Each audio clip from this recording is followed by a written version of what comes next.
ఏ యోగ్యత లేని నన్ను నీవు ప్రేమించినావు దేవా, ఏ అర్హత లేని నన్ను నీవు రక్షించినావు ప్రభు.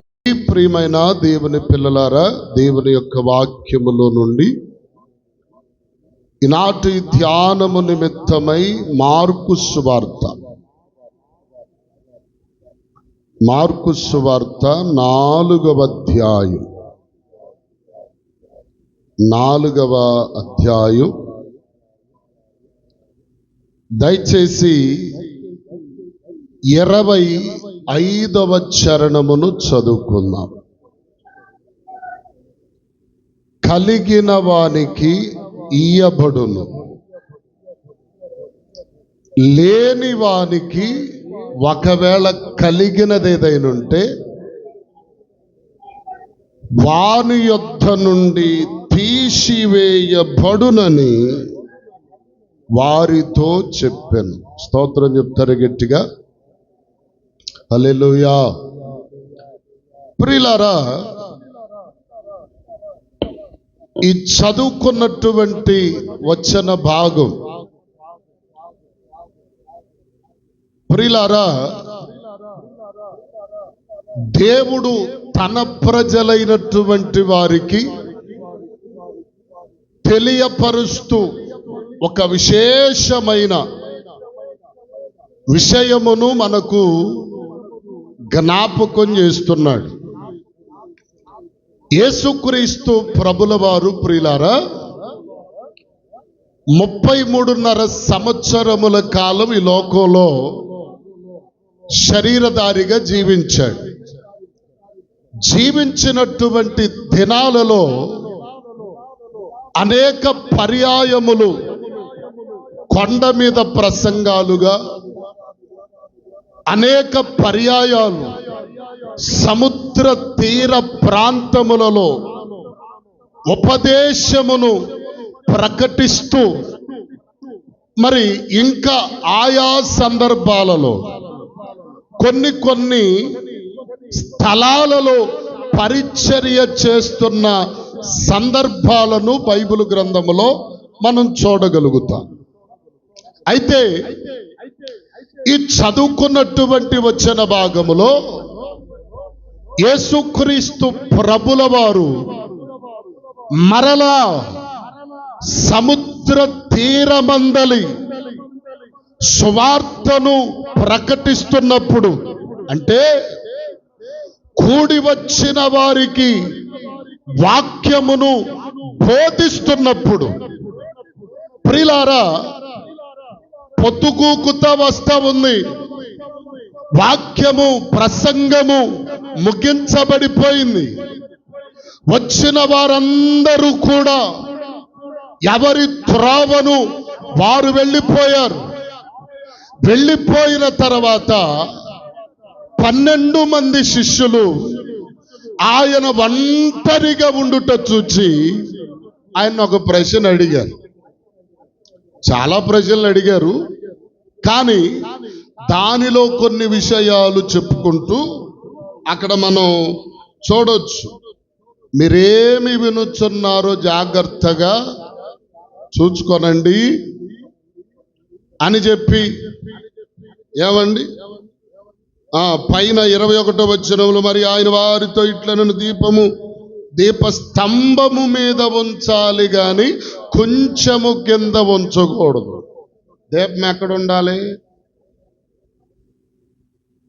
గుడ్డు పెట్టే కోడి ఎక్కడ ఉండాలి? గంప కింద ఉండాలి. అవునా? అంతేనా? గేదెలు గాని మేకలు గాని కట్టుకొయ్యకి కట్టివేయబడి ఉండాలి. ఇప్పుడు ప్రశ్న అర్థం కావటానికి చెప్తున్నాను.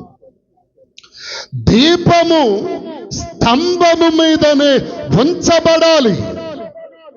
ఆ దీపము ఎందుకు స్తంభము మీద ఉంచాలి అంటే, ఇదిగో ప్రియులారా, ఇల్లంతటికి వెలుగిచ్చుటకు దానిని స్తంభము మీద ఉంచాలి. అట్లా కాకుండా కొంచెము క్రింద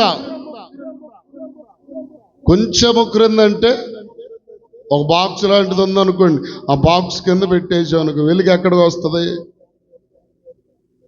వస్తుందా? రాదు.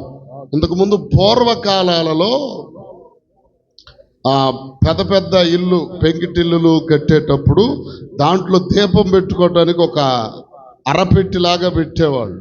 కొంచెం హైట్లో, ఇంత హైట్లో, మన చెయ్యి అందే హైట్లో పెట్టేవాళ్ళు.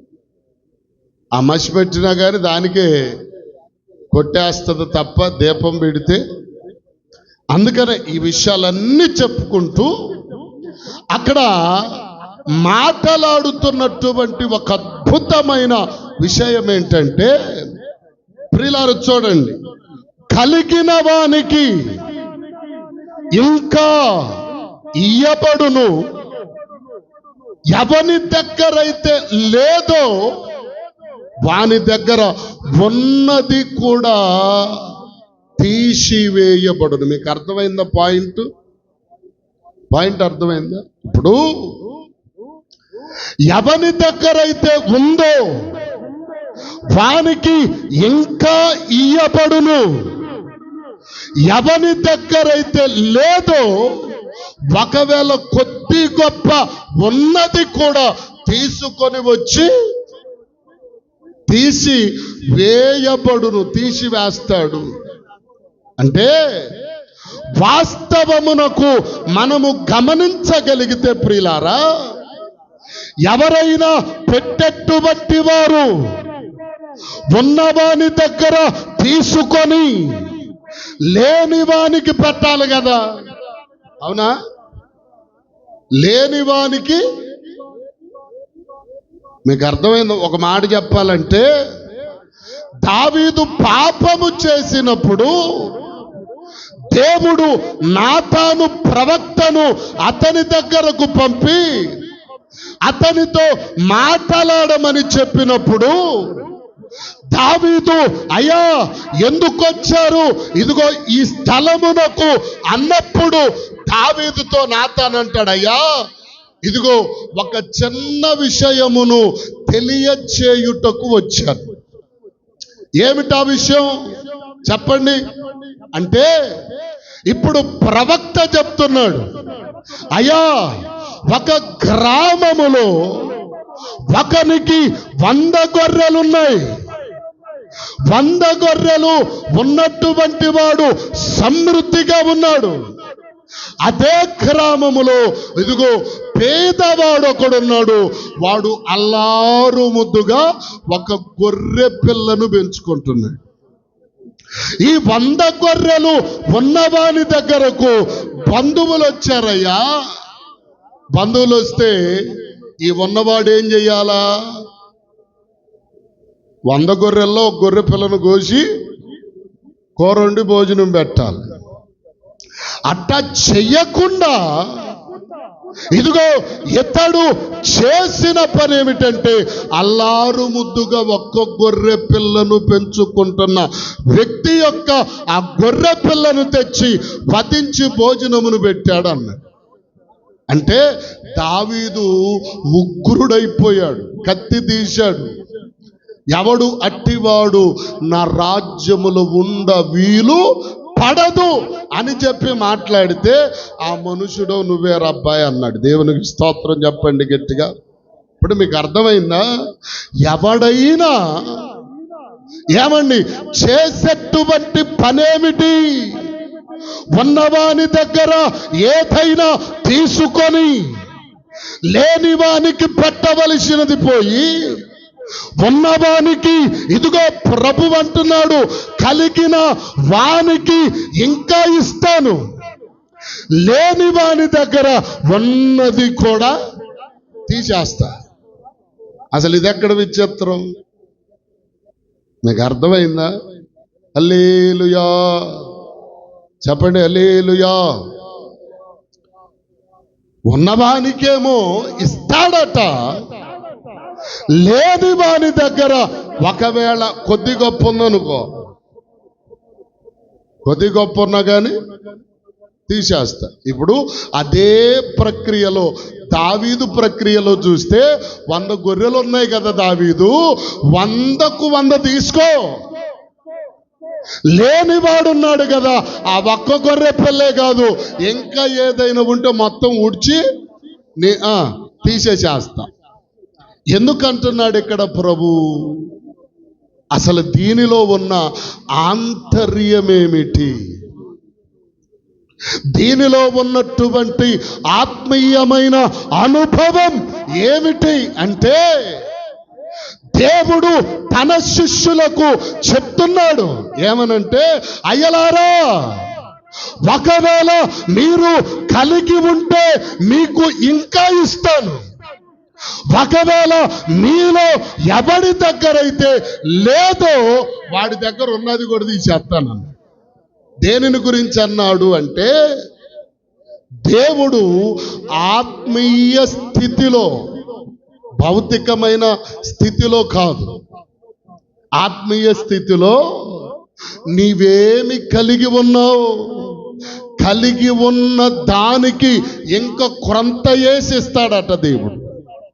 అదే ఆత్మీయ స్థితిలో నీ దగ్గర ఏమీ లేదనుకో, ఒకవేళ ఉన్నది కూడా పోయే. తర్వాత మనం చేసుకుని చెమ్మ చెక్క చెరలేసే మొగ్గ అట్లు పోయే రంగ ఆలకించు రంగ. హల్లెలూయా. ఉన్నది కూడా పోయిన తర్వాత ఏం చేస్తావు నువ్వు? అర్థమవుతుందా? స్తోత్రం చెప్పండి, గట్టిగా చెప్పండి హల్లెలూయా.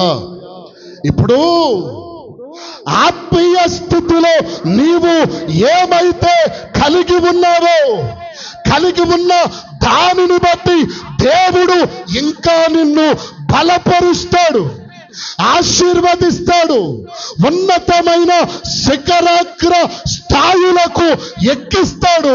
అదే ఆత్మీయ స్థితిలో నీ దగ్గర ఏమీ లేదనుకో, ఒకవేళ ఉన్నది కూడా దేవునికి స్తోత్రం మొత్తం తీసి నిన్నెంటీ చేస్తాడు. అర్థమవుతుందా? ఇప్పుడు నీ దగ్గర లేనిదేమిటి, ఉన్నటువంటిదేమిటి?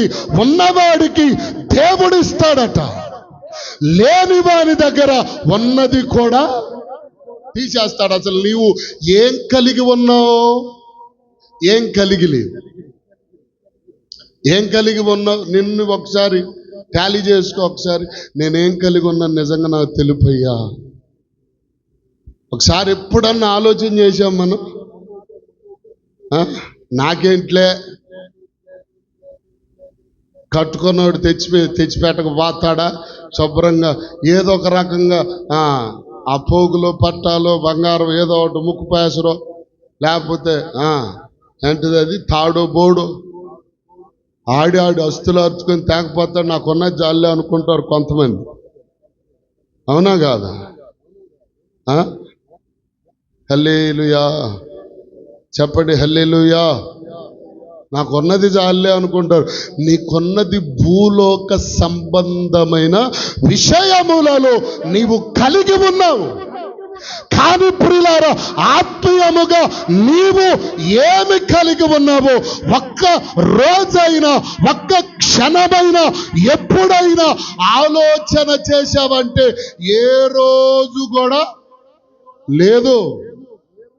నేనేం కలిగి ఉన్నాను? కలిగి ఉండడానికి ఏమైనా ప్రయాసపడుతున్నానా? ఏదైనా ఆత్మీయ స్థితిలో సంపాదించుకోవడానికి ప్రాకులాడుతున్నానా అంటే ప్రియులారా, ఇదిగో ఆత్మీయమైన ప్రాకులాట ఈరోజు సంఘమునకు లేదండి. స్తోత్రం చెబుతారు గట్టిగా. ఏం ప్రాకులాట ఉంది? ఏం ప్రాకులాట ఉంది?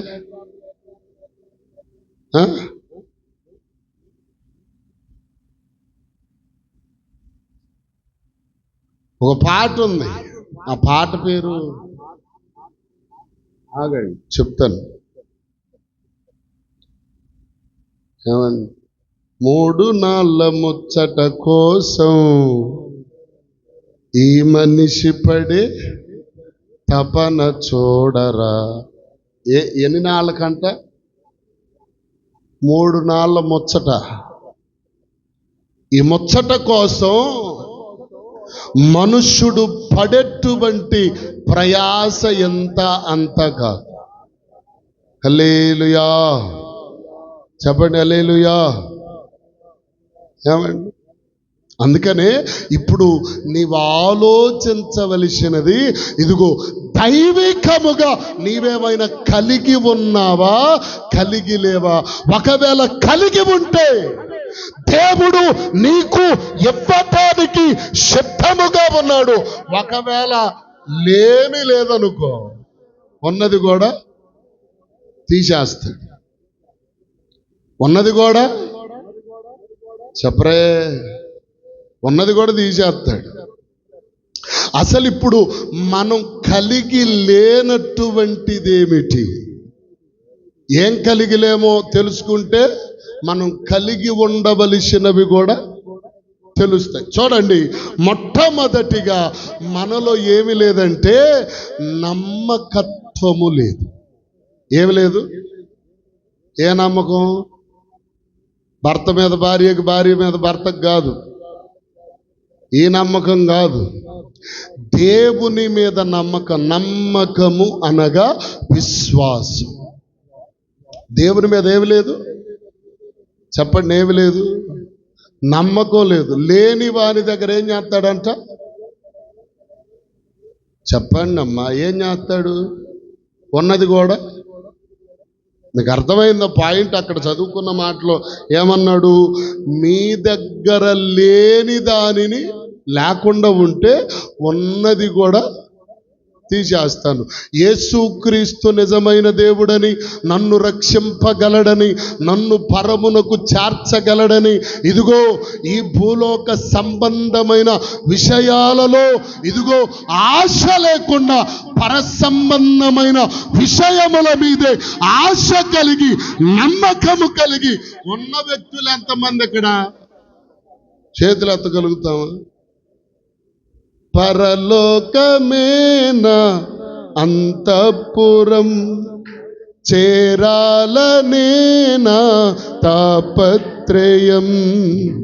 పరలోకమేనా అంతఃపురం, చేరాలనేనా తాపత్రయం.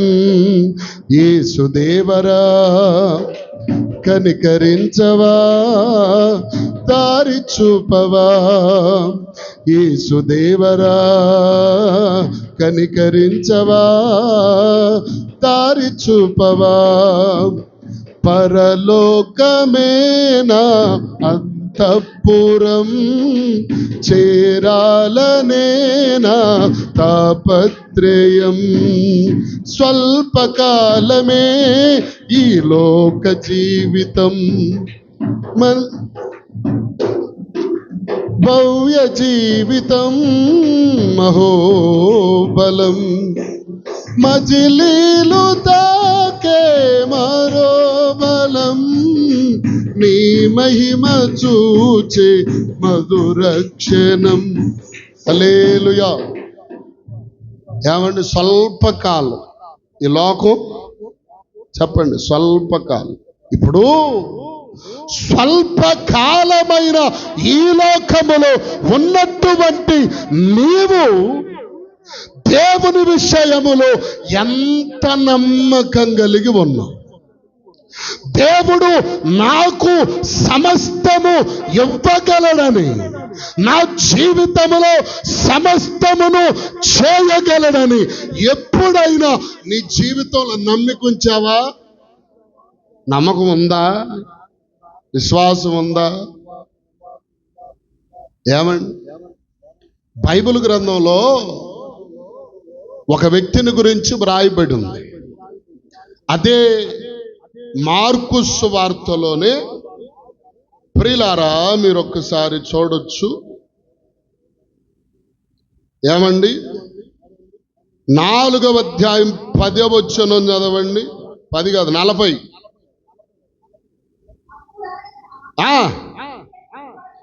మీరెందుకు భయపడుచున్నారు? నమ్మిక లేకయున్నారా? దేవునికి స్తోత్రం చెప్పండి గట్టిగా. ఎవరితో? శిష్యులతో చెప్తున్నాడు. ఇదిగో ప్రియులారా, ఆ యొక్క సమయమందు ఆ యొక్క కార్యక్రమమును ముగించిన వెంటనే సముద్రపు అవతలకి వెళ్ళవలసిన సందర్భం వచ్చినప్పుడు ఆ పడవలో వెళుతుండగా గాలి తుఫాను చెలరేగితే యేసు ప్రభు వారు మధ్యరాత్రి వేళ ఇదిగో నీటి మీద నడుచుకుంటూ ఆ పడవ దగ్గరకు వస్తుంటే ఆ ఉన్నటువంటి శిష్యులందరూ కూడా అయ్యో భూతము దెయ్యము అని చెప్పి భయపడుతూ ఉన్నటువంటి సమయంలో పేతురు, ఇదిగో ప్రియులారా, యేసు ప్రభు రాని వచ్చాడు, మీరు భయపడమాకండి నేనేనన్నాడు. బాగానుంది. అయ్యా, నేను కూడా నీటి మీద నీవలే నడవాలి అన్నాడు. సరే పేతురు నడు అన్నాడు. సరే పేతురు చెప్పండి హల్లెలూయా. మీరు ఇటు చూడాలి, నా ఎంకు చూడాలి. తలలు ఎవరు కూడా పొరపాటును కూడా కిందకి దించబాక. గమనించండి. ఏమండి, పేతురు యేసు ప్రభుని అడిగినప్పుడు అడిగిన వెంటనే ఇదిగో పేతురుని నీటి మీద నిలబెట్టి నడువయ్యా అన్నాడు. కొంచెం దూరం బాగానే వెళ్ళాడు. బాగా హుషారుగా కులపాఠంగా వెళ్ళాడు. వెళ్ళి ఏమండి తిరిగి వస్తున్నప్పుడు తనలో ఒక అపనమ్మకం కలిగి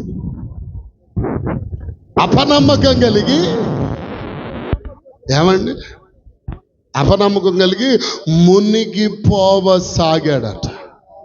అయ్యో నన్ను రక్షించు ప్రభువా, నన్ను రక్షించయ్యా అని చెప్పి కేకలు వేస్తుంటే ఇప్పుడు ప్రభు అన్నాడు, మీలో ఎవడికి ఒక్కడు కూడా నమ్మకం లేదు. ఉంచవలసిన వాటి మీదనేమో నమ్మకం చెప్పండి. ఉంచవలసిన వాటి మీద నమ్మకం ఉండటల్లా. ఏమండి, నమ్మకము లేని వాటి మీద ఎంత నమ్మకం మనకి? తెల్లారితే బతుకుతామో సత్తామో మనకు తెలియదు. తెల్లారికి ఇప్పుడే ప్రిపేర్ చేసుకుంటాం. ఏం చేసుకోవాలా? నిన్న ఒక మాట చెప్తాను. మొన్న హైదరాబాద్ నుండి ఒక బస్సు వెళ్తా ఉంది బెంగళూరు. వాళ్ళందరూ కూడా దీపావళి సెలవులకని కొంతమంది వచ్చారు. వచ్చి మరల వారి జాబుల్లో జాబులు చేసుకోవటానికి బయలుదేరారు. చాలా ఘోరమైన పరిస్థితి. ఒకడెవడో తాగి కొంచెం ర్యాష్ డ్రైవింగ్ చేసి వెళ్ళి మధ్యలో ఉన్న డివైడర్ కొట్టుకున్నాడు. ఆ బండి అక్కడ పడిపోయింది. వీడు పక్కన ఎగిరి పడిపోయాడు. ఏమండి, బస్సు 140, 150, 200 స్పీడ్ కూడా వెళ్తాయి ఆ బస్సులు. వి కావేరి వేమూరు ట్రావెల్స్ అని. ఏమండి, ఆ బస్సు వీళ్ళందరూ అనుకున్నారు, ఏమని అనుకుంటారు, అబ్బా తెల్లారేలేక బెంగళూరులోకి వెళ్తాం, దేవుని స్తోత్రం, మన జాబులో మనం. ఏమండి, అవును కదా. ఇప్పుడు మనం కూడా ఏమనుకుంటాం, పొద్దున్నే లేచి పొలానికి మందు కొట్టుకోవాలండి, పొద్దున్నే లేచి గేదెలకు పాలు పిండుకోవాలండి, పొద్దున్నే లేచి గేదెల కాడ పేడ ఎత్తేయాలండి, మొత్తం శుభ్రంగా తలారా స్నానం చేసి పెళ్ళికి వెళ్ళాలండి, సాయంత్రం పెళ్ళి ఉంది కదా అక్కడికి వెళ్ళాలి. ఎన్ని ఆలోచనలు ఉంటాయో మనకు కదా. అవునా కదా? నమ్మకం లేని జీవితం. కానీ మనం ఎంత నమ్ముతాము కదా. ఏమండి, నమ్మకం లేని దాని విషయంలో ఎంత ఆరాటమో, ఎంత పోరాటమో. హల్లెలూయా చెప్పండి, హల్లెలూయా. ఏమండి మీకు ఇంకొక మంచి మాట చెప్పనా, ఇప్పుడు మన రవి గారు ఉన్నారు కదా, మధ్యలో పోయిన వారం 3 వారాల క్రితం సాక్ష్యం చెప్పాడు. ఇంట్లో హ్యాపీగా ఇంకా నాకేముందలే ఫ్యాన్ వేసుకున్నాడు, శుభ్రంగా కూర్చున్నాడు. ఇప్పుడు మన పరిస్థితి కూడా అట్లాగే అవ్వచ్చు. ఒకవేళ భూమి కంపించి ఇది మొత్తం ఎట్టాగే దిగిందానికి ఇక్కడ ఉన్న వాళ్ళు ఒక్కడు కూడా బయటికి వెళ్ళదు. దేవుని చిత్తం మనకు తెలియదు. అవునా కాదు? అందరు అరుస్తారో లేదో తెలియదు, కానీ విజయలక్ష్మి మాత్రం అరిసిద్ది. దేవునికి స్తోత్రం చెప్పండి గట్టిగా. నమ్మిక ఉంచవలసిన వాటి మీదనేమో మనం ఏం చేస్తాం లేదు, నమ్మిక ఉంచటంలా. పనికి మాలిన ఇదిగో ప్రియులారా, క్షయమైపోయేటువంటి అదృశ్యమైపోయేటువంటి ఇదిగో అల్పకాలమైన ఈ జీవితం మీద ఎంత నమ్మకమో తెల్లారి శుభ్రంగా లెగవాలి. అవునా కాదా? ఎంత నమ్మకం, ఎంత నమ్మకం అండి. ఇప్పుడు మనకి ఇక్కడ ఆమె పేరేంది, మొన్న చనిపోయింది చెల్లెమ్మ గారు. శుభ్రంగా చేపల కూరతో తింద, పొద్దున్నే పనికి వెళ్దాం అనుకుందంట. అర్ధరాత్రి పూట దేవునికి స్తోత్రం సైలెంట్ స్ట్రోక్ వచ్చేసింది. యేసునామంలో ఎత్తబడిపోయింది. ఎవరని చెప్పగలుగుతాం? నమ్మకం మాత్రం దేవుని మీద ఉంచేటువంటి నమ్మకం కంటే కూడా మన మీద మనం ఎంత నమ్మకం ఉంచుకుంటాం. అవునా కాదా అమ్మలారా?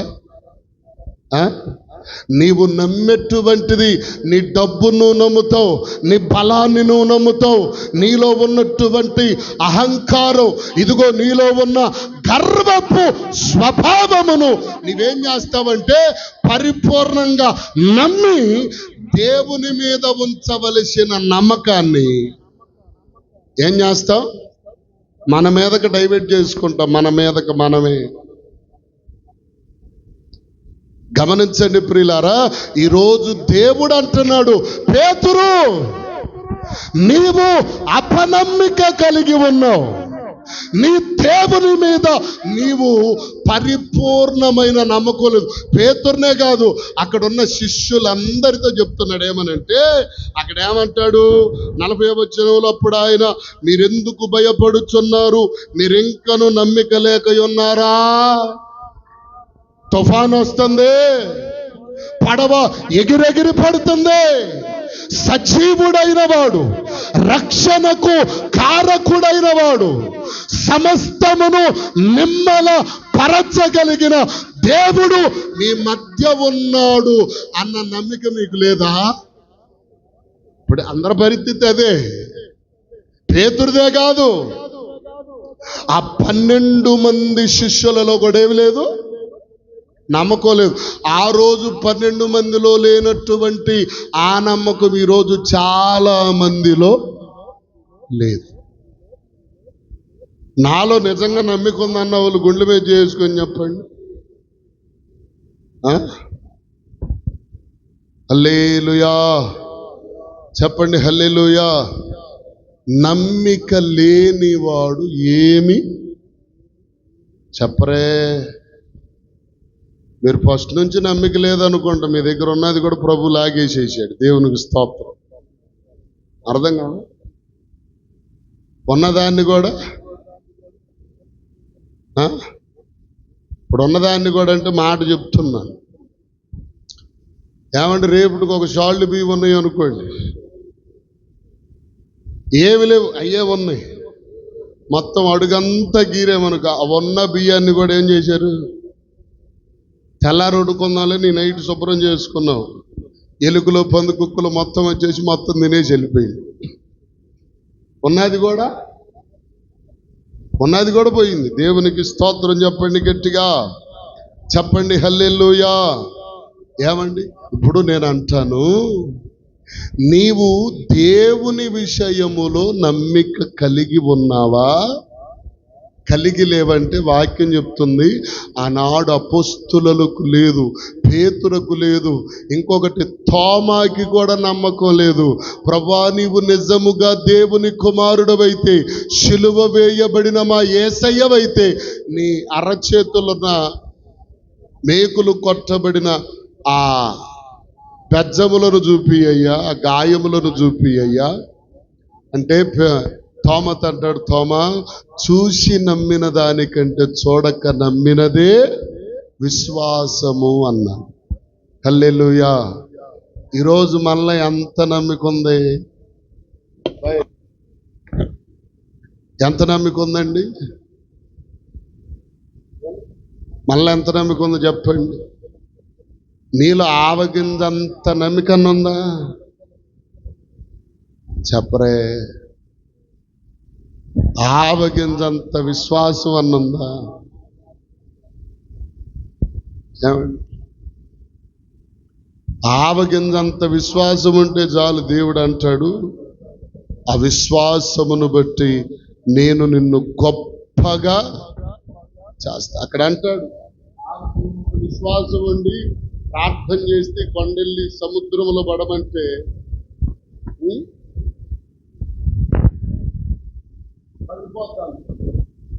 ఈరోజు విశ్వాసులలో లేనటువంటిది ఏంటంటే మొదటిగా నమ్మిక. దేవుని వాక్యములో మనం చూస్తే యెషయి కుమారుడైనటువంటి దావీదు అన్నైనటువంటి యెషయికి పెద్ద కుమారుడు దేవుని యొక్క వాక్యములో చూడగలిగితే ఎలియాబు అనేటువంటి వ్యక్తి యుద్ధములో సమస్తమైనటువంటి విషయముల యందు ప్రావీణ్యత కలిగిన వాడు. ఎవరో? ఎలియాబు. ఎవరి కుమారుడు? యెషయి కుమారుడు, పెద్ద కుమారుడు. యెషయికి ఎంతమంది కుమారులండి?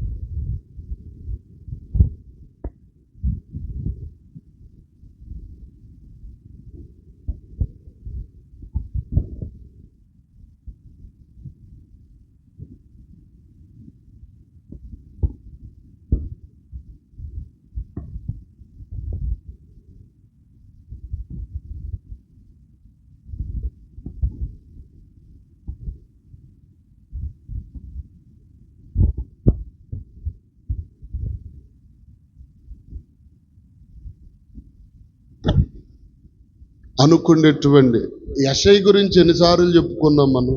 యెషయికి ఎంతమంది కుమారులు? ఎంతమంది కుమారులు చెప్పరే. సరే, ఏబుకి ఎంతమంది పిల్లలు?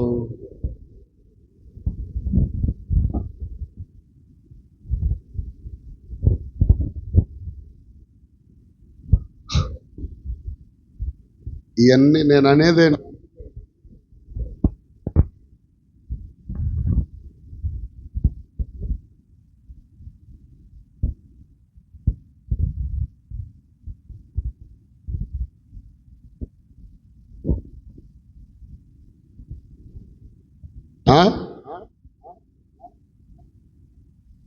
ఏబుకి ఎంతమంది? 7 కుమారులు, 3 కుమార్తెలు, 10 మంది.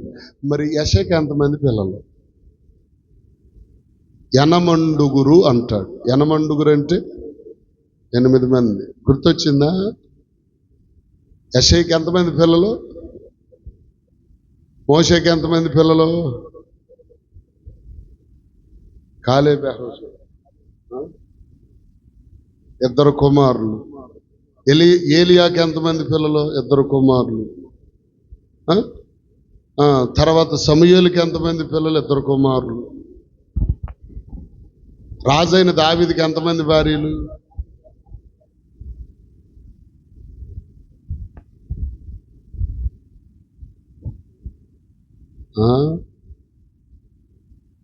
దరిదాపుగా 6 భార్యలు. ఇట్లా చాలా విషయాలు మనం నేర్చుకోవాలి బైబిల్ ప్రియులారా.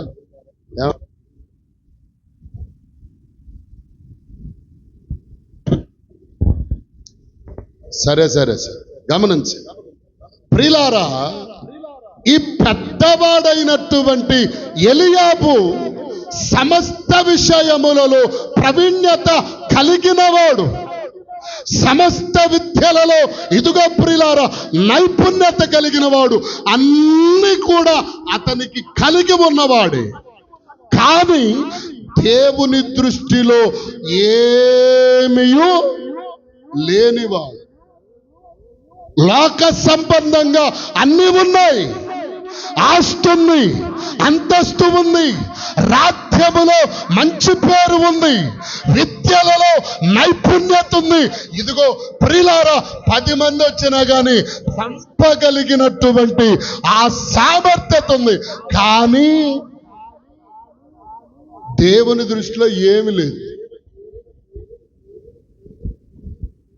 అలాంటి ఎలియాబు గొల్యాతును చూచి భయపడతా ఉంటే, దావీదు భౌతికముగా ఏ విద్య లేదు, గొర్రెలు కాచుకుంటూ తిరిగే బొడ్డోడు. అట్లాంటి వ్యక్తిని దేవుడు అన్నియు సమృద్ధికి ఇచ్చాడు. దేవునికి స్తోత్రం చెప్పండి గట్టిగా. ఇప్పుడు లోకంగా శారీరకంగా నువ్వేదన్నా కలిగి ఉండు, దేవుని దృష్టిలో అది 0 మాత్రమే అవుతుంది. నువ్వెన్నన్నా కలిగి ఉండు, కోట్ల ఆస్తి కలిగి ఉండు, అర్థం కావట్లా, కోట్ల ఆస్తి కలిగి ఉండు, ఏది ఉన్నా సరే నీ జీవితంలో దేవుని విషయములో 0.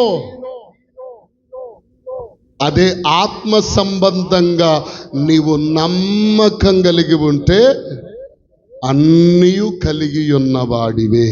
హల్లెలూయా చెప్పండి, హల్లెలూయా. మొట్టమొదటిది ఏం కావాలి మనకి? నమ్మకం కావాలి. రెండవదిగా నేను ఇంకా చాలా విషయాలు ఉన్నాయి. మత్తయి సువార్త 25:21 చూడండి. మత్తయి సువార్త 25:21 చదవండి. 25 మత్తయి సువార్త 25:21. అతని యజమానుడు బలా నమ్మకమైన మంచి దాసుడు, నీవు కొంచెములో నమ్మకం ఉంచావు గనుక ఇంకా అనేకమైన వాటిని నీకు అప్పగిస్తానన్నాడు. దేవునికి స్తోత్రం చెప్పు గట్టిగా. ఈ కొంచెంలో నమ్మకం ఉంటే నువ్వు ఏమండి, ఈ కొంచెములో చెప్పరే నమ్మకం ఉంచితే అనేకమైనవి నీకు దేవుడు అప్పగిస్తాడు. ఈరోజు మన జీవితాల్లో ఏమి లేదంటే నమ్మకం లేదు. కొంచెం నమ్మకం ఉన్నా అనేకమైనవి దేవుడు ఇస్తాడట. దేవునికి స్తోత్రం చెప్పండి గట్టిగా. ఏమండి, ఈరోజు సంఘాలలో లేనిది ఏంటంటే, విశ్వాసులలో లేనిది ఏంటంటే, సేవకులలో లేనిది ఏంటంటే నమ్మకం. అర్థమవుతుందా? నమ్మకము లేనివాడు ఏమీయూ లేనివాడే. ఒకవేళ నమ్మిక మాత్రము ఉంచితే దేవుడన్నీ ఏమంటే, ఒకరోజు దేవుని యొక్క వాక్యములో ఒక యూదుల అధికారి యేసు ప్రభు దగ్గరకు వచ్చయ్యా, నా కుమార్తె చచ్చిపోయిందయ్యా, నా కుమార్తె పడిపోయిందయ్యా, ఇదిగో నువ్వు వస్తే కూడా కాదు, నువ్వు ఒక్క మాట సెలవిస్తే నా కుమార్తె లేచి నిలబడుతుందయ్యా అంటే, ప్రభు అంటున్నాడు వారితో, ఆయనతో ఉన్న వారితో అంటున్నాడు, ఇశ్రాయేలీయులలోనైనా ఇంతటి నమ్మకమును చూడలేదన్నాడు. దేవునికి స్తోత్రం చెప్పండి గట్టిగా. ఈరోజు మన జీవితంలో ప్రభు నన్ను స్వస్థపరచగలడని, ప్రభు నా విషయమై గొప్ప కార్యములు చేయగలడని, సమస్తమైన ఇదిగో ప్రియులారా కార్యములు దేవుడు నా విషయమై జరిగించగలడని నీవు విశ్వసిస్తే దేవుడు నిన్ను అనేక రీతులుగా ఆశీర్వదిస్తాడు. దేవునికి స్తోత్రం చెప్పండి గట్టిగా. ఏబు జీవితంలో సర్వమును కోల్పోయినా సరే నమ్మకం మాత్రం పోగనివ్వాల. ఏబు మొత్తం ఒక్కరోజు పోయింది. కుమారులు చచ్చిపోయారు, కుమార్తెలు చచ్చిపోయారు, ఒంటెలు చచ్చిపోయినాయి, బర్రెలు చచ్చిపోయినాయి, గొర్రెలు చచ్చిపోయినాయి, ఎద్దులు, ప్రియులార గాడిదలు, అంతేకాదు ఒంటెలు సమస్తము ఒక్కరోజు చచ్చిపోయాయి. భార్య అంది, ఛీ నీ బతుకు పాడవ్వా అని అంటుంది. నువ్వు చచ్చిపోరాదా నీ దేవుని దూషించాలి. మేలును మాత్రమే మనం అనుభవిస్తామా, కీడును అనుభవిస్తామా అని చెప్పన్నాడు. దేవుని మీద మాత్రం నమ్మిక ఎంత కూడా చెదరనివ్వల. దేవుడు దానికి రెట్టింపు ఆశీర్వాదం ఇచ్చాడు. అది మన దేవుని గొప్పతనం. దేవునికి స్తోత్రం కలుగును గాక. నీవు నమ్మికుంచితే చాలు. నమ్మకము లేనివాడు ఏమీయూ లేనివాడు. ఒకవేళ కొంచెములో నీవు నమ్మకంగా ఉంటే దేవుడు నిన్ను నిత్యముగా ఆశీర్వదిస్తాడు. చెప్పండి ఆమేన్ బిగ్గరగా. రెండవదిగా మనం చూడగలిగితే ప్రియులారా, మత్తయి సువార్త 7వ అధ్యాయం 5 విషయాలు నేను చెప్పాలి త్వరగా. ఇది ముగించబడేదాకా కుదరదు, ఆపటం కూడా కుదరదు, మొత్తం పూర్తి చేయాలి కనుక 7వ అధ్యాయం 22వ చరణం చదవండి. ఆ దినమందు అనేకులు నన్ను చూచి ప్రభువా ప్రభువా మేము నీ నామాను ప్రవచింపలేదా, నీ నామమును అద్భుతాలు చేయలేదా, దెయ్యాలు వెళ్ళగొట్టలేదా, చేయలేదా అని చెప్పుదురు. అప్పుడు నేను మిమ్మును ఎన్నడును ఎరుగను. ఏం చేసేవారంట వీళ్ళు? అక్రమము చేయువారలార. అక్రమము అంటే క్రమము లేని వారిని అక్రమస్తులు అంటారు. ఏం లేని వారిని అక్రమము చేయువారలారా మీరు నా యొద్ద నుండి పొండని వారితో చెప్తాడంట. ఇప్పుడు చూడండి, గమనించండి. ఇప్పుడు ఎవరిని అంటున్నాడు ప్రభు? అక్రమస్తుడు అంటే క్రమము లేని వాడే అక్రమము కలిగిన వాడు. క్రమం అంటే ఏంటి? క్రమం అంటే ఏంటమ్మా? లోకరీత్యా క్రమాలు ఉన్నాయి, మనకన్నిట్లో బాగా తెలుసు. ఏ క్రమాన్ని ఎట్ట పాటించాలో కూడా మనకు తెలుసు కదా, అవునా కాదా? కోతెట్ట కొయ్యాలో, నాటెట్ట నాటాలో, నారెలా పీకాలో, విత్తనాలు ఎలా చల్లాలో మొత్తం మనకు తెలుసు కదా, అవునా కాదు? కోడిని కోసేది కూడా తెలుసు, అన్నీ తెలుసు. ఈ క్రమాలన్నీ మనకు బాగా తెలుసు. కానీ మరి దేని విషయములో దేవుడు అక్రమస్తులారా అన్నాడు అంటే, దైవికమైనటువంటి విషయములలో క్రమము లేని వారిని. దైవికంగా ఏమండి, ఇప్పుడు మనమే చెప్తాం. మనం సపోజు ఒక వివాహం జరిగింది, 2 వ్యక్తులకి. సపోజ్ సిద్ధుకి పెళ్లి చేసామనుకోండి, సిద్ధు భార్య ముఖం పగిలిందాక రోజు కొడుతుంది అనుకోండి సిద్ధును. ఇదే ఆడ అమ్మాయి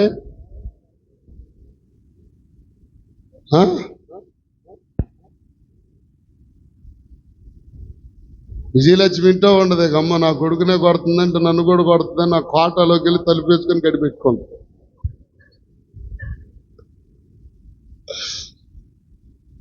ఇప్పుడన్నా అట్ట కనపడుతుంది 12ంటికో 2ంటికో. అసలు అప్పటికి బయటే కనపడదు. దేవునికి స్తోత్రం. హల్లెలూయా చెప్పండి, హల్లెలూయా.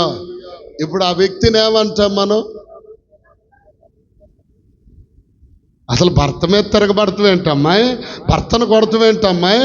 ఇదిగా అసలు లమ్మనాని ఈ అమ్మాయికి పద్ధతే నేర్పలా, క్రమమే నేర్పలా, ఇష్టం వచ్చినట్టు పెంచారు, అద్దు అదుపు లేకుండా పెంచారు, అడ్డగోలుగా పెంచారు. అని చెప్పి ఎన్ని మాట్లాడుకుంటాం.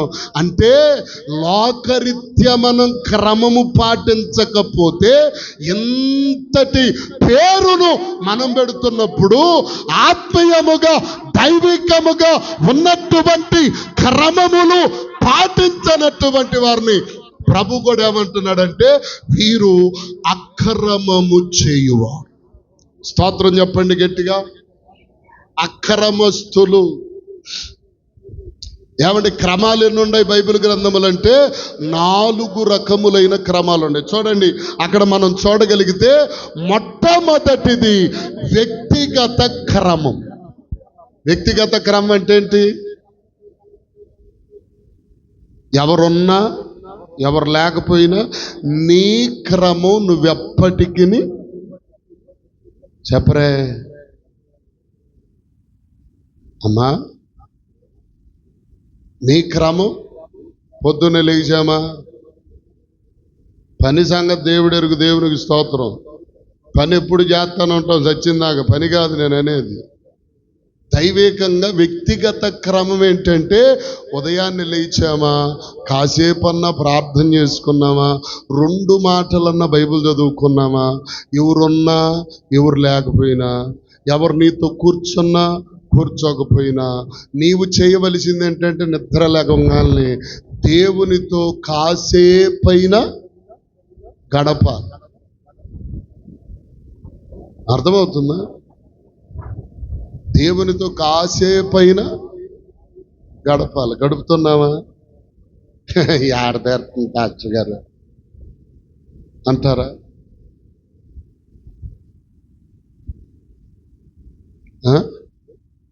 ప్రార్థన ఎంతసేపు చేస్తున్నావు? సరే, ప్రార్థన 2 మాటలను బైబిల్ చదువుతున్నావా? 2 మాటలను చదువుతున్నావా?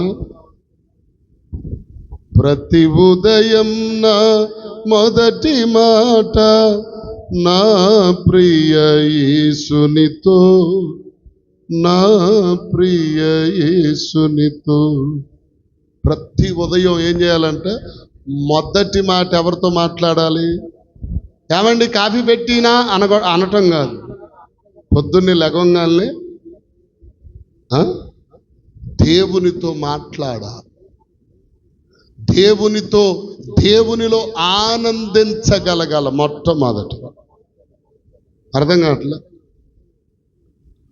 ఏమండి అందుకనే మొదటిది ఏమిటంటే వ్యక్తిగత క్రమం. నిన్నెవరు చూడలేదులే, నీతో ఎవ్వరు లేరులే అనేటువంటి అభిప్రాయము రాకుండా నువ్వెవరితో ఉన్నా లేకపోయినా నువ్వు చెయ్యవలసిన పని ఏమిటంటే నీ జీవితములో ఎల్లప్పుడూ నీ వ్యక్తిగత క్రమం మార్చబడవు.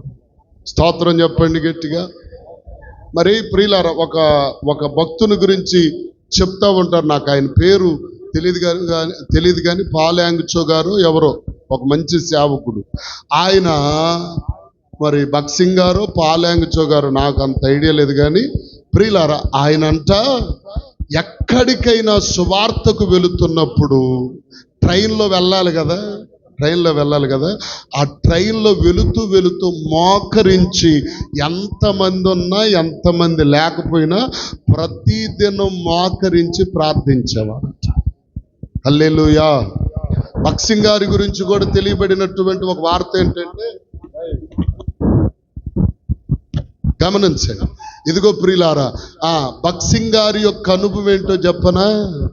ఏమండి ఎన్టీఆర్ గారు ఉన్నారే, మన చచ్చిపోయిన ఎన్టీఆర్ గారు, పెద్ద ఎన్టీఆర్ గారు, తారక రామారావు గారు, ఆయన ఒకరోజు ఆయన కలవటానికి వెళ్ళాడంట. ఎవరిని?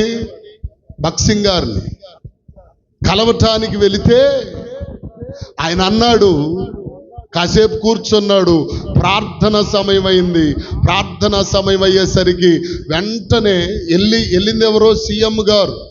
సీఎం గారిగా వెళ్ళాడంట ఎన్టీ రామారావు గారు. నీ అభివృద్ధికి కారణం ఏంటి? నువ్వెంత హెచ్చించబడటానికి కారణం ఏంటి? అసలు ఇదిగో నీ జీవితం ఎంత అద్భుతంగా ఉండటానికి కారణం ఏంటంటే, ఇదిగో ప్రియులారా, అయ్యా నాకు టైం అవుతుంది, నేను వెళ్ళాలి, ప్రార్థన చేసుకోవాలి. అంటే నాకు ఈ విషయం చెప్పిల్లు అన్నాడంట. అంటే ఆయన తీసుకొని వెళ్ళి అక్కడ చూపించాడంట. 2 గుంటలు పడిపోయి ఉన్నాయి. మోకరించి చెప్పరే. వ్యక్తిగత క్రమం ఎవరున్నా లేకపోయినా, నేనండి బైబిల్ భలే చదువుతానండి, నేనండి ప్రార్థన భలే చేస్తానండి, చెప్పు మాటలు చెప్పటం ఎంత చెప్తామో చక్కగా కదా. చెయ్యకపోయినా చాలా మందిని చెప్తాం. ఏమండి, చెయ్యకపోయినా చెప్తాం, చేసి చెప్తే అది ఎంత బాగుంటుంది. దేవునికి స్తోత్రం. మొన్న ఒక విషయం జరిగింది, మాట చెప్పి నేను ముందుకు వెళ్తాను. వ్యక్తిగత క్రమం. ఇప్పుడు నేనున్నాను, యెహోషువ గారు ఉన్నాడు. ఏమండి, మేమిద్దరం ఎదురుపడినప్పుడు ప్రైజ్ లాడండి, వందనాలండి, వందనాలు అనుకుంటాం యథామామూలుగా కదా. అంతేనా కాదా? మీరుగా అమ్మ ప్రైజ్ లాడ్ అంట, అమ్మ అయ్యా ప్రైజ్ లాడ్. ఎవరు కనపడ్డా ఇప్పుడు నా వ్యక్తిగత విధానం ఫస్ట్ నుంచి అయ్యా అమ్మ, అంతేనా? అయ్యా అమ్మ అంటే నా ఆ పలకరింపు పరిస్థితి. ఇప్పుడు ప్రైజ్ లార్డ్ అనేది నార్మల్గా ఉంది కదా. ప్రైజ్ లార్డ్ అన్నాను అనుకో, అది ఎట్టుంది? ఎట్టుందండి?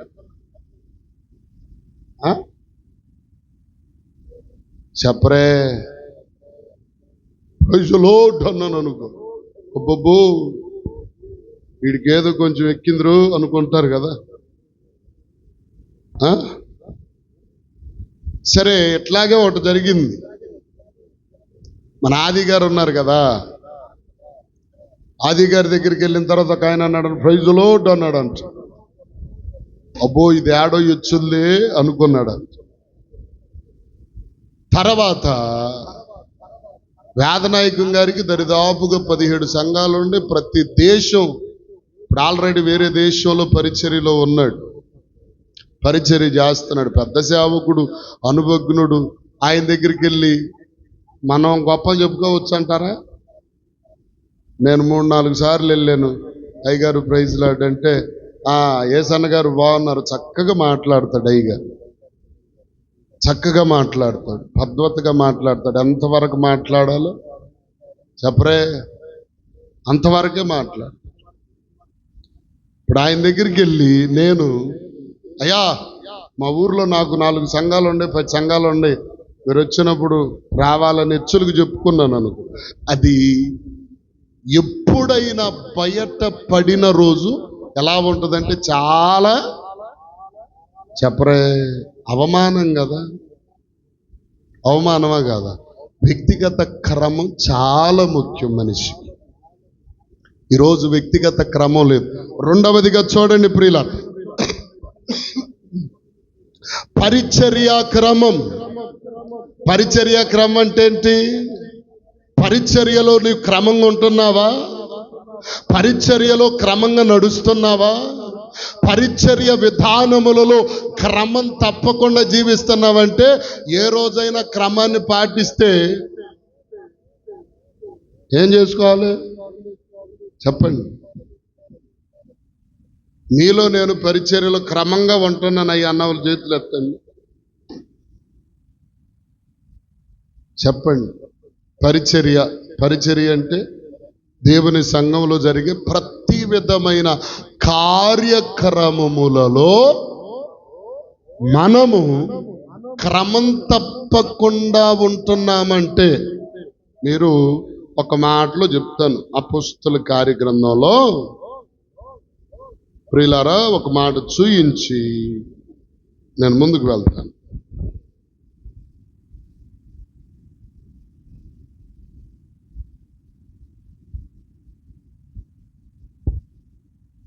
చూడండి 6వ అధ్యాయం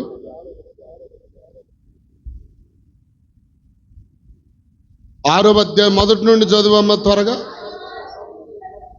ఆ దినములలో శిష్యుల సంఖ్య విస్తరించుచున్నప్పుడు అనుదిన పరిచర్యలో తమలోని విధవరాండ్లు చిన్న చూపు చూచిరని హెబ్రీయుల మీద గ్రీకు భాషలో మాట్లాడుచు యూదులు సనుగగా సాగిరి.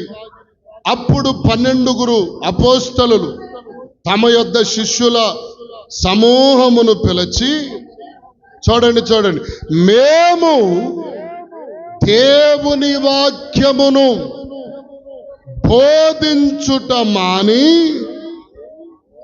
ఆహారమును పంచిపెట్టుట యుక్తము కాదు. కాబట్టి సహోదరులారా, జ్ఞానముతోను నిండుకొనిన పేరు పొందిన 7 మనుషులను నియమించండి అన్నాడు. స్తోత్రం చెప్పండి గట్టిగా. ఏమండి, ఇప్పుడు ఎవరు అన్నారు? 12 మంది అపోస్తలులు. అయ్యా, ఇదిగో మేము బోధించే బోధను మానుకొని పరిచర్య చేయాలా, భోజనములు వడ్డించాలా, మరి మీరేం చేస్తారు?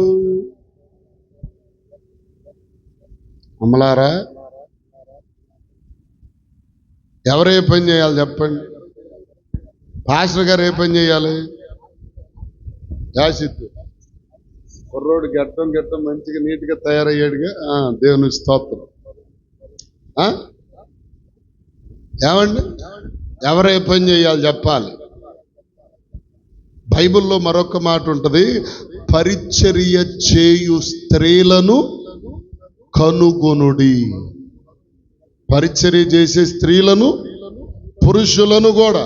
ఇప్పుడు ఇక్కడ 7 నియమించబడిన వారెవరు అంటే, ఏమండి, స్టెఫెను, వారితో పాటు స్టెఫెనుతో పాటు ఇంకొక 6 ఎంపిక చేశారు సంఘంలో పెద్దలుగా. ఆత్మ కలిగిన వారిని, అభిషేకం పొందిన వారిని, మంచి పేరు పొందిన వారిని 7 నియమించారు. ఆ 7 ఏం చేయాలి? భోజనాలు వండాలి, భోజనాలు పంచిపెట్టాలి, అందరికి పరిచర్య చెయ్యాలి. ఏమంటే పరిచర్య అంటే పరిచర్య క్రమం ఇది. ఇప్పుడు ఈ పరిచర్య క్రమం మనలో ఉందంటారా అమ్మలారా? పరిచర్య క్రమం మనం ఎరిగిన క్రమం ఏంటో తెలుసా? సేవకురాలు ఎవరు చేయితే వాళ్ళు చేసుకుంటారు. మనకేంటి కదా, మనకేంటి?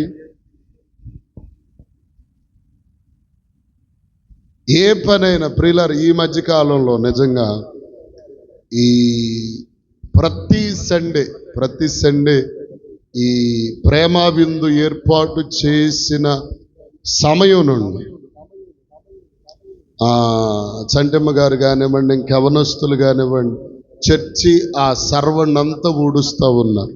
మాకు కొంచెం భారం దగ్గర ఈ మధ్య సిద్ధు కూడా వచ్చి చక్కగా చర్చి ఊడ్చి, చక్కగా చాపలేసి, చైర్లేసి పరిచర్య ఒకరికొకరు సహకరించుకుంటే పరిచర్య క్రమం. చెప్పండి, ఆ రోజు మిమ్మల్ని అంటాడు దేవుడు, అక్రమము చేయువార్లారా. మేమేం అక్రమం చేశాం అంటే, మీ పనులు మీరు చూసుకున్నారు, పరిచర్య క్రమాన్ని వదిలిపెట్టారు. హల్లెలూయా చెప్పండి, హల్లెలూయా. పరిచర్య క్రమం. 3వదిగా ఉపదేశ క్రమం. ఉపదేశ క్రమం మనలో ఉందా?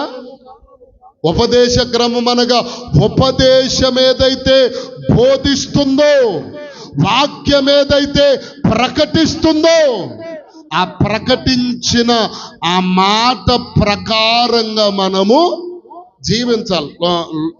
రోమపత్రికలోనికి రండి ఒకసారి. ఉపదేశ క్రమాన్ని గురించి మీకు చెప్తాను. అక్కడ మనం చూడగలిగితే ఏమంటే 3వ అధ్యాయం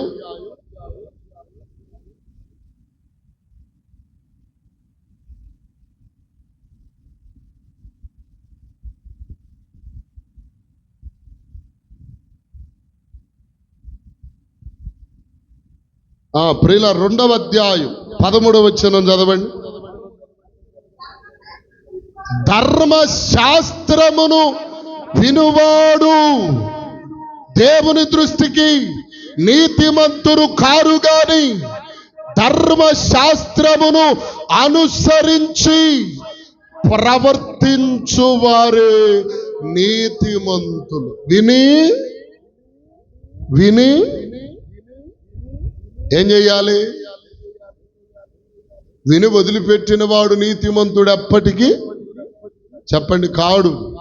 విని దానిని అనుసరించువాడు. యెషయా గ్రంథం 42వ అధ్యాయం 21వ వచనములో దేవుడట ఒక ఉపదేశ క్రమమును నియమించి దానిని గొప్ప చేసిన యెహోవా తన నీతిని బట్టి సంతోషము గలవాడై ఉపదేశ క్రమం ఒకటి నియమించి దానిని గొప్ప చేసి ఘనపరిచెను. ఉపదేశమునకు ఒక క్రమం ఉంది. హల్లెలూయా చెప్పండి, హల్లెలూయా. ఇప్పుడు ఉపదేశ క్రమాన్ని కూడా ఎరగాలి మనం. 4వదిగా గుడార క్రమం. గుడార క్రమం అంటే యాజకులైన లేవీయులు చేసిన క్రమం. వారి క్రమాలు మనం చూసుకుంటూ వస్తే మందిరమును కట్టేవారు ఒకరు, విప్పేవారు ఒకరు, మందిర సామాగ్రి మోసుకెళ్లే వాళ్ళు ఒకళ్ళు, దానిలోనికి నూనె తీసేవాళ్ళు ఒకళ్ళు, దీపపు ఒత్తులను తయారు చేసేవాళ్ళు ఒకళ్ళు. అర్థం కాల ఏమండి? ఆ సామాగ్రి అంతా ఏర్పాటు చేసేవాళ్ళు ఒకళ్ళు. ఇట్లా ఒక్కొక్కరు ఒక్కొక్క కార్యక్రమమును చేశారు. దేవునికి స్తోత్రం చెప్పండి గట్టిగా, హల్లెలూయా. ఏమండి? అది గుడార క్రమం. అందుకని ముందుగా మనలో ఇంకొకటి రావలసినటువంటిది ఏంటంటే ఆత్మీయమైన క్రమం. క్రమము లేనివాడు ఏమీయూ లేనివాడు. ఒకవేళ క్రమం నీళ్ళు లేదనుకో, ఉన్న కొద్ది గొప్ప క్రమం ఉంది, ఆ క్రమాన్ని కూడా తీసేసి ఏమండి ఎంటీ చేస్తాడు దేవుడు. దేవునికి స్తోత్రం చెప్పండి గట్టిగా. 3వదిగా ఇంకొక మాట చూడండి త్వరగా. 3వదిగా మనం చూడగలిగితే భారము లేనివాడే ఏమీ లేనివాడు. ఈరోజు చాలా మందిలో ఏమి లేదు, భారం. ఏ భారం? కుటుంబ భారాలు ఉన్నాయి, పని భారాలు ఉన్నాయి. అర్థం కాల? కుటుంబ భారాలు ఉన్నాయి, పని భారాలు ఉన్నాయి, అప్పుల భారాలు ఉన్నాయి, ఆర్థికమైన భారాలు ఉన్నాయి, అన్ని భారాలు ఉన్నాయి. కానీ లేని భారం ఏది? ఆత్మీయమైన భారం. ఆత్మీయమైన భారం. మనం వెళ్తున్నాం చాలు, ఇంకొకరిని చేరుద్దామన్న భారం లేదు. ఏమండి? ఒక్కరినైనా నేను చచ్చిపోయే లోపల ఒక్కరినైనా రక్షిద్దామన్నా భారం లేదు. అర్థం కాలే? నేను తిన్నాను, నా కడుపు నిండింది, అంతే చాలు. ఏమండి? నిన్న ఆ బస్ యాక్సిడెంట్ అయితే అన్నదమ్ములు ఇద్దరు ట్రావెల్ చేస్తున్నారు. అన్నదమ్ములు భార్యలు, అలాగే పిల్లలు. ఆయనకిద్దరు పిల్లలు, ఈయనకిద్దరు పిల్లలు. మంటలు రేగ్గాల్నే ఆ పక్కన ఉన్న అద్దం పగలు కొట్టాడంటే పిల్లలిద్దరిని, తన భార్యను తాను దూకేశాడు. అన్న పిల్లలు మొత్తం ఆడేవాళ్ళు. నాకు భలే బాధ వేసింది. అయినా ఆ టయానికి అతడైనా చెప్పండి కాపాడబడ్డాడు, అది సంతోషం. కానీ కాకపోతే ప్రయత్నం చాలా వరకు అక్కడ. ఇంకొకటి, ఒక స్త్రీ చెప్తా ఉంది, అక్కడ అనేకులు సెల్ ఫోన్లు పట్టుకుని ఫోటోలు తీసుకుని మరణం మనుషులకి ఏదైనా జరిగితే ఇప్పుడు ఎంత ఎంజాయ్మెంట్ చేస్తున్నారు తెలుసా? ఫోటోలు తీసుకోవటం, ఇలా మొఖాలు మండి ఫోను, ఏమంటే వీడియోలు పెట్టడం, లైకులకి, షేర్లకి, ఇంకా ఇవన్నీ. వీళ్ళు ఎంత దుర్మార్గులంటే నిజమండి. వాళ్ళు అక్కడ బస్సు కాలిపోతుంటే 100 బళ్ళు ఆగినాయి అంట. నేను అనుకున్నా, నేను అక్కడ ఉంటే లారీ రాడ్డు తీసుకెళ్ళి అద్దాలు మొత్తం పగలగొట్టాడు నా బస్సు. నేను అనుకున్న మాట చెప్తున్నా. మ్యాక్సిమం అంటే మన వంతు మనం ప్రయత్నం చెయ్యాలి. చాలా అసలు దరిదాపు 19 మంది మాంసపు ముద్దలు ఉడిగిపోయారంట. ఏమండి? ఎంత ఘోరమైన పరిస్థితి అంటే, ఏమండి, అంత భయంకరమైన పరిస్థితి. ఇప్పుడు అదే, అందుకనే భారము లేదు ఈరోజు. భారము లేనటువంటి దైవ ప్రజలు ఎక్కువైపోయారు ఈరోజు. భారం అంటే భారం, సేవా భారము లేదు, పరిచర్య భారము లేదు. ఇదిగో ప్రియులారా, దైవికమైన భారము ఈరోజు చాలా మందిలో లేదు. భారము నీకుంటే ఆ భారమును బట్టి ఏం చేస్తావో తెలుసా? ప్రతి విధమైన కార్యక్రమములలో చెప్పరే పాలు పొందుతావు. భారం లేకపోతే ఏమండి? బైబిల్ గ్రంథంలో మనం చూడగలిగితే యోనా పుస్తకము 1, 2, 3 వచనాలు చూస్తే, మొదటి అధ్యాయం 1, 2, 3 వచనాల్లో దేవుడు ఏమండి నినేవాకు వెళ్ళమన్నాడు. ఎవరిని? యోనాను. నినేవాకు వెళ్ళమంటే సరేనని చెప్పి బయలుదేరాడు. ఎందుకు వెళ్ళమన్నాడు దేవుడు? అయ్యా, నినేవే పట్టణం శాపగ్రస్తమైపోయింది, అది నా దృష్టికి ఘోరమైపోయింది, దాని మీద నా కోపాన్ని దింపబోతున్నాను. నీ వెళ్ళి ఆ ప్రజలకు ఒక వర్తమానం చెప్పు, ఒకవేళ మారతారేమో చూడు, లేకపోతే ఆ పట్టణాన్ని నశింపు పాలు చేస్తాను. నశింపు పాలు చేస్తానంటే ఇప్పుడు దేవుడు చెప్పిన మాట ఎవరు చెయ్యాలి? యోనా చెయ్యాలి కదా. చేయకుండా ఆ ప్రజలు ఎట్ట చేస్తే నాకేందులే అని నినేవేకు వెళ్ళవలసిన వాడు తార్షీషు ఓడెక్కాడు. ఎవడెట్టబోతే నాకెందుకు? ఈరోజు అంతే ఉంది సంఘముల పరిస్థితి, క్రైస్తవుల పరిస్థితి, దేవుని బిడ్డల పరిస్థితి. ఏ భారం లేదు. అర్థం కాల? పొరుగోడు బాధపడుతుంటే భారం లేదు, పొరుగోడు నాశనం అయిపోతున్నా భారం లేదు, బాధ లేదు. మన ఆనందమే చెప్పరే, ఆనందమే పరమానందమే ఆత్మీయపురమైన యేసయ్యా నీలో. ఆయనలో ఉన్న ఆనందం వేరు. ఆ ఆనందాన్ని పక్కన పెట్టేసేసి లోకపు ఆనందము వైపు పరుగులెడుతున్న పాపిష్టి కాలం ఇది. ఏమండి? ఇప్పుడు ఆ పట్టణస్థులు చచ్చిపోతారయ్యా, వెళ్ళి చెప్పు అంటే, ఇదిగో భారం కలిగిన ఏ వ్యక్తి అయినా ఏం చేస్తాడు? చెప్పరేమండి అమ్మా? భారం కలిగినాడు ఏం చేస్తాడు?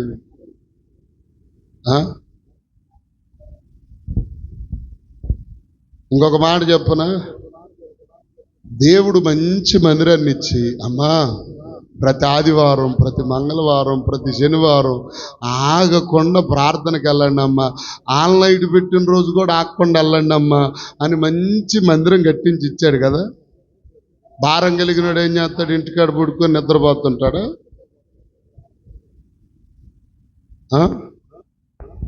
ఎంత భారమో మనకు కదా.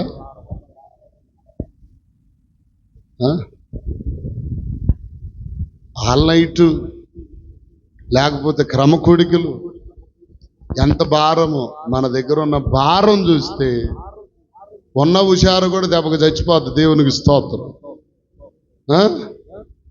ఉన్న హుషారు కూడా అన్నిటికీ కుమిలిపోయేవాడు ఏమంటారు అది? ఏమండి? కృంగిపోయేవాడైతే ఇంకా అసలు ఏమి లేదు. దేవునికి స్తోత్రం. మనలో ఎంత భారము. ఇప్పుడు అట్టాగే నినేవే పట్టణపు విషయములో కూడా యోనాకు అట్టి భారము లేదు. దేవుడు ఏం చేశాడు? ఆ మధ్యలో మంచి వర్షాన్ని, గాలి తుఫాను రప్పించాడు, ఎత్తి సముద్రంలో మత్స్యం మింగేసింది, తీసుకొని వెళ్ళి నినేవే పట్టణ పంచులకు ఎక్కింది. 4వ అధ్యాయం 1వ వచనములో చూడండి, అక్కడ ఏమంటాడు? యోనా దీనిని చూచి బహు చింతాక్రాంతుడయ్యాడంట. ఎందుకు?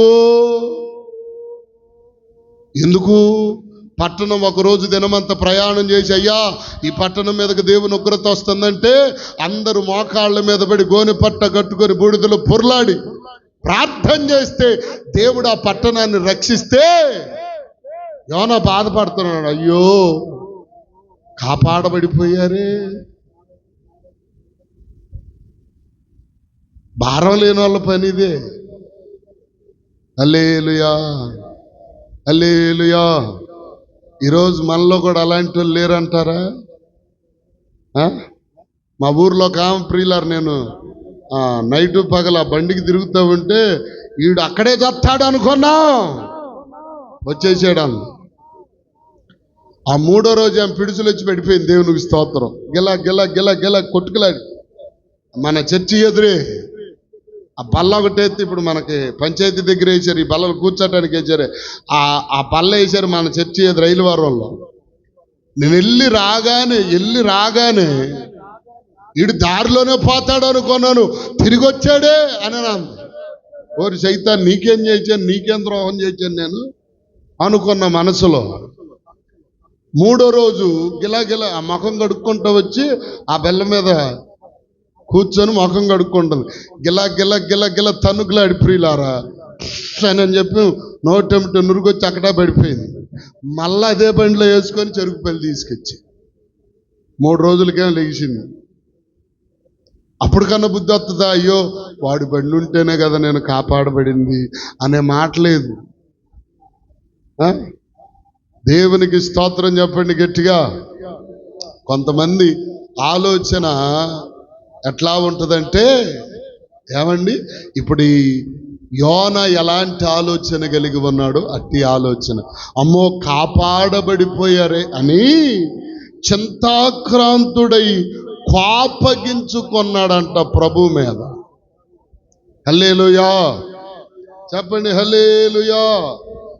ఏమండి అందుకని భారము కలిగిన వారిగా ఉండాలి. మనలో భారం లేకపోతే ఉన్న కొద్ది గొప్ప భారాన్ని కూడా తీసేస్తాడు.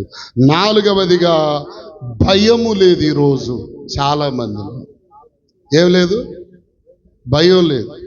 భయము లేని వారిగా మన జీవితాల్లో మనం చూడగలిగితే న్యాయాధిపతుల్లో 13:5 మనం చూస్తే ఏమండి సంసోను కనిపిస్తాడు. సంసోను నాజీరు చేయబడిన వ్యక్తి. ఎవరికి? నాజీరు చేయబడిన వ్యక్తి. నాజీరు అనగా ప్రతిష్ఠించబడిన వాడు. ఏమండి అక్కడే 13వ అధ్యాయం 5వ వచనంలో చూస్తే అక్కడ మనం ఆ మాట చూడొచ్చు. నీవు గర్భవతి అయి కుమారుని కందు అతని తల మీద మంగళకత్తి వేయకూడదు, ఆ బిడ్డ గర్భమును పుట్టినది మొదలుకొని దేవునికి నాజీరు చేయబడిన. నాజీరు అన్న కాడ ఒక్కటేసింది చూడండి, ఫుట్ నోట్లో అక్కడ మనం చూస్తే ఏమండి వ్రతము అని రాయబడి. ఏంటది? వ్రతము. అదే సంఖ్యాకాండములో 6:1 మనం చూస్తే ఏమండి సంఖ్యాకాండం 6 నాజీరు అనగా అక్కడ ఆ మాటకి అర్థం చెప్తాడు చూడండి. 6వ అధ్యాయం 1వ వచనం. మరియు యెహోవా మోషేకిలాగు సెలవిచ్చెను, నీవు ఇశ్రాయేలు తిట్టనుము, పురుషుడే గాని స్త్రీయే గాని యెహోవాకు నాజీరగుటకు ఎవరైనను మ్రొక్కుకొని తన్ను తాను ప్రత్యేకించుకొని ఎడల వాడు ద్రాక్షరసమును మద్యమును మానవలను. క్రింద ఫుట్ నోట్లో ఇచ్చాడు చూడండి. ప్రత్యేకము కంటే నాజీరు చేయబడిన వాడు లోకమునకు వేరై ఉండాలి, ప్రత్యేకించబడి ఉండాలి. మన స్థితి, గతి, మాట, నడిపింపు ప్రతిదీ కూడా ఎలా ఉండాలి? మాదిరిగా ఉండాలి. మరి ఈరోజు ఉందా? భయం లేని వాళ్ళలాగా తయారయ్యింది కదా. ఏదన్నా గొడవ వస్తే బూతులాడటానికి భయం లేదు. ఏదన్నా చిన్న చితక బాధ వస్తే దేవుణ్ణి విడిచిపెట్టటానికైనా సరే భయం లేనోళ్ళే కదా ఈ పనులు చేసేది. మరి అవునా కాదు? భయము లేని వాని జీవితములో ఉన్న కొద్ది గొప్ప భయం కూడా తీసేస్తాను. ఏబును గురించి దేవుడు అంటాడు, అతడు ఊజు దేశమందు యెహోవా యందు భయభక్తులు కలిగిన వాడై ఉన్నాడు. కొర్నేలుని గురించి వ్రాయబడి ఉంటుంది, కొర్నేలు నీవు దేవుని యందు భయభక్తులు గలవాడవై ఉన్నావని తెలుసుకున్నాడు. ఏమండి, భయభక్తులు, భయం అనేది ఉండాలి. అంతేకాదు అబ్రహాముతో దేవుడు అంటాడు, అబ్రామా ఇందును బట్టి నీవు దేవునికి భయపడు మనుష్యుడవని నేను ఎరుగుదును అంటాడు.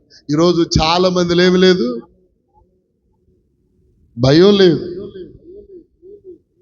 లేదు. చాలా చోట్ల భయము లేని వాడు ఏమి లేనివాడు.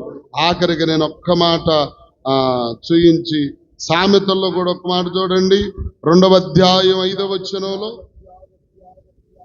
సామెతల్లో 2:5, యెహోవా యందు భయభక్తులు కలిగి ఉండుట ఎట్టిదో నీవు గ్రహించెదవు, దేవుని గూర్చిన జ్ఞానము నీకు లభించును.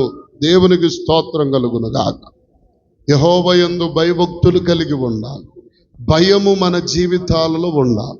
దేవునికి స్తోత్రం కలుగును గాక. 5వదిగా ప్రేమ లేనివాడే ఏమీ లేనివాడు. 1 కొరింథీ 13వ అధ్యాయం 1వ వచనములో వ్రాయబడింది ఏమనంటే, ఏమండి, మర్మములు ఎరగొచ్చు, ప్రవచించు కృపావరములు కలిగి ఉండొచ్చు.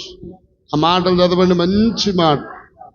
మనుషుల భాషలతోనూ దేవదూతల భాషలతోనూ నేను మాట్లాడినా సరే, ప్రేమ లేని వాడనైతే మ్రోగెడు కంచు గనగనలాడు తాళమునయ్యుందును, ప్రవచించు కృపావరములు కలిగి మర్మమును జ్ఞానమంతయు ఎరిగిన వాడనై కొండలను పెకలింప పరిపూర్ణ విశ్వాసము గలవాడనైనను ప్రేమ లేకపోతే వ్యర్థుడు. ఈరోజు సంఘములో, సంఘ బిడ్డల్లో ఏమి లేదండి, ప్రేమ లేదు. ప్రేమ చల్లారిపోతున్న దినాలు ఇవి.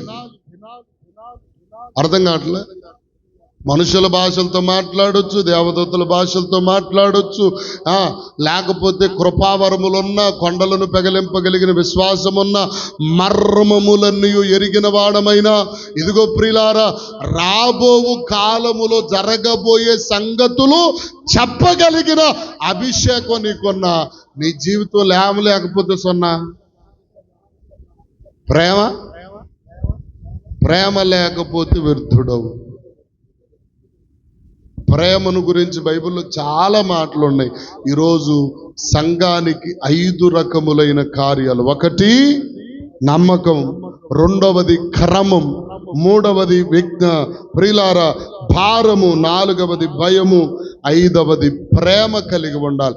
ఇవన్నీ కలిగి ఉంటే ఇవి కలిగి ఉన్న వానికి ఇంకా దేవుడు ఇస్తాడు. యాకోబు పత్రిక ఆఖరి మాట, ఆ మాట చూడండి, 1:27లో, యాకోబు పత్రికలో 1:27, 1వ అధ్యాయం 27 వచ్చు.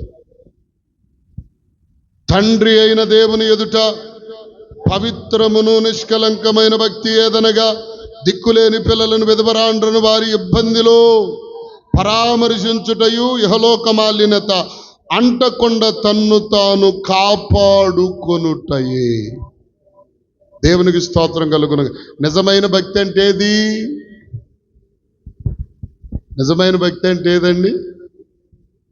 ఆదివారం రాగానే ఏమండి, తెల్లబట్టలు ధరించేసుకొని దేవునికి స్తోత్రం, మంచిగా తలార స్నానం చేసి తెల్లబట్టలు ధరించేసి బైబిల్ చంకన పెట్టుకొని బడా మందిరానికి వచ్చి పాటలు విన్నాం, వాక్యం విన్నాం, ప్రార్థన చేసాం, ఏమండి, ఇంటికి వెళ్ళిన తర్వాత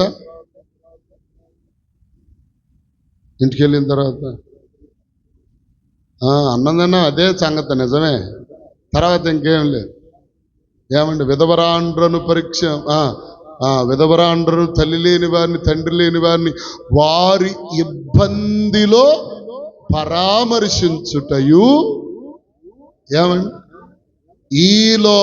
ఇహలోక మాలిన్యత మనకంటకుండా తన్ను తాను ఎవడైతే కాపాడుకుంటాడో అట్టివాడే నిజమైన భక్తి గలవాడు. హల్లెలూయా.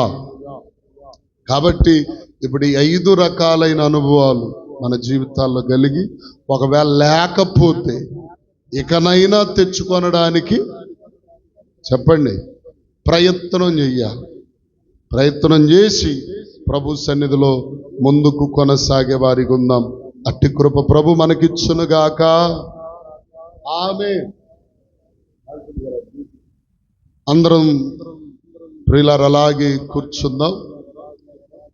దేవుని సన్నిధానములో ప్రియులారా మరి కానుకలు